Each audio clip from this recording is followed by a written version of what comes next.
जी अस्सलाम वालेकुम फ्रेंड्स। उम्मीद है आप सब लोग खैरियत से होंगे।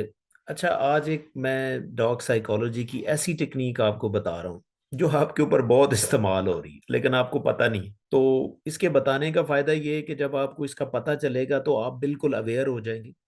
फ्यूचर में शायद ये आपके ऊपर इस्तेमाल ना हो सके और आप बच सकेंगे, अपने आप को प्रोटेक्ट कर सकेंगे। अच्छा, इस टेक्निक को ना डॉग साइकोलॉजी की इस टेक्निक को ट्राईएंगुलेशन कहते हैं। ट्राईएंगुलेशन यानी कि जब ये मैनिपुलेटर जो होता है, जो डॉग साइकोलॉजी की ये टेक्निक इस्तेमाल करता है, उसको ना दो आदमी चाहिए होते हैं। यानी कि टोटल वो तीन हो जाते हैं, इसलिए वो ट्राईएंगुलेशन का लफज है। फॉर एग्जाम्पल, दो दोस्त हैं आपस में, वो आपस में बहुत अच्छे हैं और एक आदमी जो है ना, वो ये चाहता है कि अगर ये आपस में लड़ पड़े ना तो मेरा फायदा हो सकता है। यानी कि फर्ज करें एक दोस्त है, वो दूसरे का बड़ा फायदा सोच रहा है। ठीक है, उसको कंपनी भी देता है। ये कई जगह पे इस्तेमाल हो रही होती है, बिजनेस के अंदर भी है, रिलेशनशिप के अंदर, स्पेशली ज्यादा रिलेशनशिप के अंदर होता है। स्पेशली जो ब्रेकअप होते हैं, ये ब्रेकअप के अंदर जो है ना वो बहुत ज्यादा टेक्निक इस्तेमाल हो रही, जो मैनिपुलेटर है वो इस्तेमाल करता है। फॉर एग्जाम्पल, वो करता क्या है कि दो दोस्त हैं आपस में, उनमें से एक दोस्त को ना साइड पे कह के ना ऐसे हल्का सा कह देता है कि यार आपने ना उसका जरा ध्यान से उससे, ऐसे ही। अब ये टेक्निक एक और टेक्निक है, इसको हम डिस्टॉर्शन टेक्निक कहते हैं। ये भी डॉग साइकोलॉजी की, अब एक टेक्निक में दो टेक्निक बेसिकली इस्तेमाल हो रही कि वो मैनिपुलेटर एक दोस्त को ये कह रहा है कि यार आपने ना अपने दोस्त से बच के रहना, उससे बच के रहना। अब वो कहता है क्या हुआ, क्या कहता, बस मैंने कह दिया ना। इसका मतलब है वो झूठ ही नहीं बोलना चाहता, लेकिन एक डिस्टॉर्शन उसने क्रिएट कर दी। अब अगला बंदा क्या करता है, वो शक में पड़ जाता है। अब जब शक में पड़ता है ना, यहां पे मैं आपको ब्रेन कैसे काम करता है वो आपको समझाता हूं। जब वो शक में पड़ता है ना, तो ब्रेन का एक एरिया होता है जिसे हम एमेग्डाला कहते हैं, जो डर को प्रोसेस करता है, शक को प्रोसेस करता है। जब वो एक्टिव होता है ना, तो ब्रेन का एक और एरिया इसके साथ कनेक्टेड होता है जिसे हम डिसीजन मेकिंग का एरिया कहते हैं, जो ब्रेन का फ्रंटल एरिया होता है। अब ये दो ब्रेन एरिया हैं, अगर फियर का एरिया ज्यादा एक्टिव होगा तो ये डिसीजन मेकिंग वाला एक्टिव नहीं होगा। ये आपस में इनका इनवर्सली प्रोपोर्शनल लिंक है, उल्ट काम करते हैं।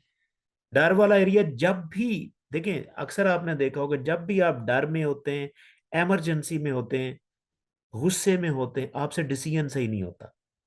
वो इसलिए कि वो ब्रेन का एरिया जब दूसरा एक्टिव होता है तो डिसीजन मेकिंग वाला वीक हो जाता है। अच्छा, क्या किया मैनिपुलेटर ने, क्या किया, उसके जहन में एक बात डाल दी कि यार उससे बच के आपने रहना। वो अगर इनकेस पूछता भी है ना तो इधर उधर कर देता, नहीं नहीं बस मैंने यार कह दिया ना, आपको मेरे पे एतबार नहीं, मैं नहीं चाहता कि ऐसे कोई बात करूं। अब वो शक में पड़ जाता है। जब शक में पड़ता है ना, तो जब दोबारा उससे मिलता है तो उसका, वो उसको एवेलुएट सही नहीं कर सकता, क्योंकि उसका डिसीजन मेकिंग एरिया जो है वीक है, क्योंकि डर वाला ब्रेन एरिया एक्टिव है। अब होता क्या कि जब भी आप किसी चीज पे भी फोकस करते हैं ना, उस चीज में ज्यादा चीजें नजर आना शुरू हो जाती। फर्ज करें उसने उसको शक में डाला था, अब जब आप नेक्स्ट टाइम उस बंदे से वो मिलेगा ना, तो उसमें सिर्फ वीक एरिया ही नजर आएंगे, क्योंकि आपका जिस चीज के ऊपर फोकस होता है वो ही चीजें नजर आती हैं।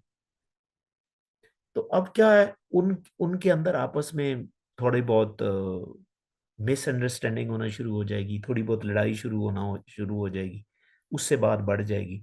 मीनवाइल वो बंदा आके कूद पड़ेगा, दोनों रफा दफा करवाने की कोशिश करेगा। ठीक है, और जिसको वो अपने कंट्रोल में करना चाहता है उसको अपने साथ ले लेगा, और आहिस्ता आहिस्ता स्लोली वो बंदा उससे छीन लेगा। जब वो छीन लेगा तो वो जाहिर है दो काम वो जो है ना वो करके कर जाएगा। एक तो उसने अलहदा कर लिया, दूसरा क्योंकि उसने उसको बताया होता है, तो उस बंदे का ट्रस्ट उसके लिए ज्यादा हो जाता है। जब वो उसके ऊपर ट्रस्ट करना शुरू कर देता है तो वो उससे काम लेना भी शुरू कर देता है, जो वो चाह रहा होता है बेसिकली उसको मिलना शुरू हो जाता है।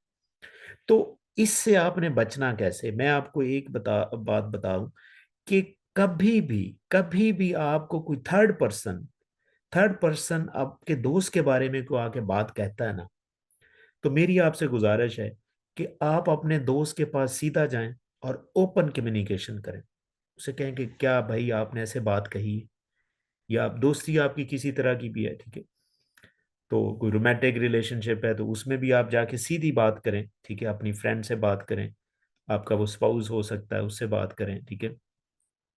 आपने सीधी ओपन कम्युनिकेशन जो है ना, जो आपको हेल्प कर सकती है ना, वो कोई और चीज नहीं कर सकती। तो ओपन कम्युनिकेशन जाके करें कि भाई मुझे इस उसके सामने भी आप बात कर सकते हैं, उसे कहें बुलाएं उसे, ऐसने ऐसी बात की।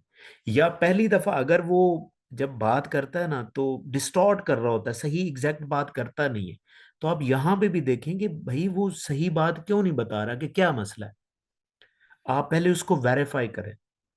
तो मेरा ख्याल है कि आपको जब तक आप खुद ना सुने अपने फ्रेंड को या खुद ना देखें, तब तक आप उसके ऊपर बिलीव ना करें। वो 90% जो है वो मैनिपुलेटर होता है, आप उसके ऊपर बिल्कुल बिलीव ना करें। तो ये आपसे गुजारिश है कि अगर आप इस तरह करेंगे तो आप इस तरह के मैनिपुलेटर से बच के रहेंगे, और ये ट्रायंगुलेशन टेक्निक से भी आप बचे रहेंगे। आई होप कि आपको ये अच्छा लगा होगा। In case if you have any question please right me in the comments and definitely I will answer. Thank you.